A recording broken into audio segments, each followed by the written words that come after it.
Welcome back to another MOTOBOB video where today we're going to be looking at the new 2023 update to the KTM 890 Adventure R. Lots of nice little tweaks here and there, most of them I think we can all agree are for the good, but there's one new feature that I think might come across as a little controversial. So in this video, we'll go through all of the details and I'll tell you 9 things that you need to know about it. Now the Adventure R is basically the full beast mode off-road bias version of the 890 Adventure, so it sits a fair bit taller and gets more premium suspension components. So whereas the regular old base model gets 200mm of travel front and rear, the R model gets 240 and ground clearance goes up from 233mm to 263. Also, the hardware is from their more premium Explore range as opposed to the Apex lineup for the base bike, both of which are produced by their excellent in-house suspension brand WP. The fork and shock on the Adventure R remain largely the same for 2023, but they do get revised internals and settings which KTM say specifically focus on ride comfort, and that should help reduce fatigue when riding over distance, especially off-road. They now say it boasts the absolute best suspension currently offered on any adventure bike, which means that riders can tackle the harshest terrain with complete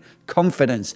Big claims, but they obviously haven't seen me ride because I can barely tackle a gravel car park in complete confidence, market-leading suspension or otherwise. Also getting a fairly big update is the fairing and bodyworks with what they call ready-to-race looks that are inspired by their Dakar-winning 450 rally. It's definitely got a bit more bulk to it with these parts at either side, and they say that they help deliver better wind protection, which again helps to keep the rider fresh over longer distances. But I actually think the biggest benefit is the looks. I've always struggled with the KTMs visually, especially the 890 Adventures, because the headlight just seems to sit too proud of the rest of the bike. It's probably not helped by the fact that the fuel tank is relatively small at the top there. It's got that design that hangs down at either side, which gives it a super low center of gravity.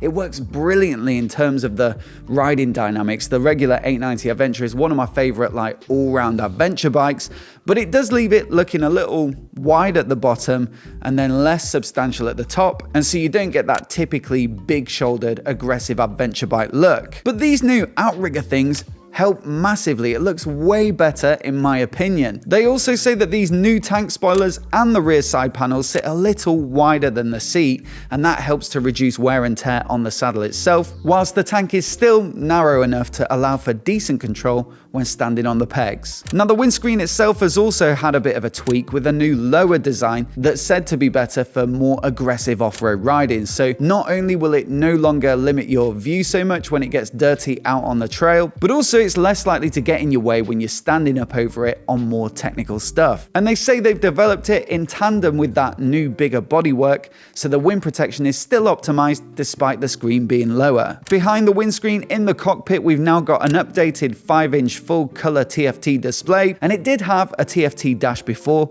but this one's new with better designed layouts and visuals. They now say that each function is illustrated by a graphic of the bike, which helps to show how that particular adjustment will affect the machine. I've seen stuff like this on their other bikes like the Super Adventure S and the Super Duke GT, as well as the sister to the 890, the Husqvarna Norden 901, and they really are quite handy and easy to understand, but also a little bit more fun to use than just a straight up text menu. Now they've also gone for an optically bonded mineral glass display, and they say this is going to give the best scratch resistance and glare resistance when you're out on the road. Now along with the Bluetooth connectivity that you can buy as an optional extra, they've now updated it with their improved turn-by-turn plus navigation system. This comes from the Super Duke GT, which was the first bike to get it last year, and it adds a whole bunch of handy features like the ability to operate offline, which is of course super important if you like to ride in remote locations without signal. There's also advanced searching with more points of interest, the ability to pre-save destinations, real-time traffic, detours and accidents on the route, speed limit data, and more. So definitely good stuff if you like to use the built-in navigation features,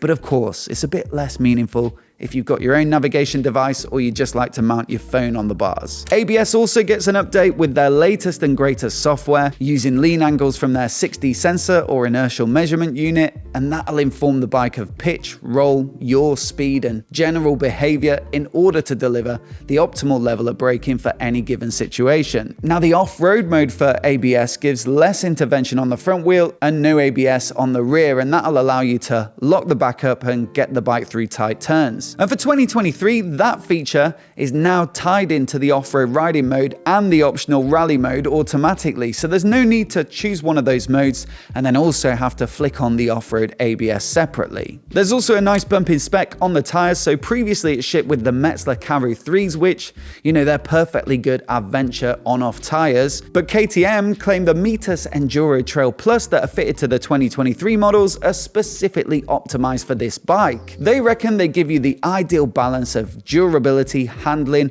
road performance, and off-road grip. Certainly sounds good on paper, and I'll look forward to taking one for a spin once they're out to find out how they feel firsthand. Now, there's new paint and graphics too, although you might have guessed that it's going to be orange, blue, white, and black. So it looks a little different from the previous gen, but hardly a complete makeover transformation. And so on to that new feature that I said might be a little polarizing. The new idea is called Demo Mode, and essentially for the first 1,500 kilometers or just under 1,000 miles, all the software upgrades will be available to the buyer, and after that they'll just automatically switch off and cease to exist. It's then up to you as to whether you want to buy them or not based on your experience during that sort of free trial. And so on the configurator for this bike on the KTM website, that'll be the cruise control at about 225 quid, MSR, which is like drag torque control to stop the rear wheel locking up when you decelerate, that's 135 quid. The quick shifter, which is already physically fitted, you just pay 360 to unlock the software. And then the rally pack with that extra rally mode that allows you to be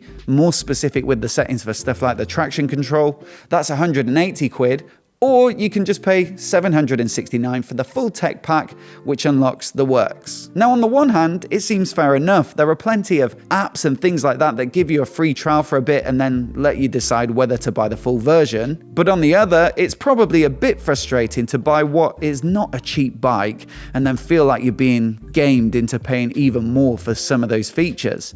I guess it depends on whether you see the bike as purely a piece of hardware, and when you pay for the accessories like the quick shifter, you're paying for the physical component, or whether you're willing to accept that bikes are now a combination of hardware and software, and you can acknowledge that the investment to develop the tech on the bike is just as worthy of being charged for as the mechanical bits. To be honest, the only type of rider that I can see being happy with it is the one who hates tech and wants to pay the bare minimum price for the bike because all they care about is the physical components being as good as possible, great engine, great chassis, and all that kind of thing, and they just want minimal tech intervention. Otherwise, I don't think it's going to be a super popular feature, but I guess the proof will be in the pudding for KTM, which is how many customers decide to upgrade and therefore how much revenue these optional accessories generate. As always though, I'd love to know what you think of it down in the comments below.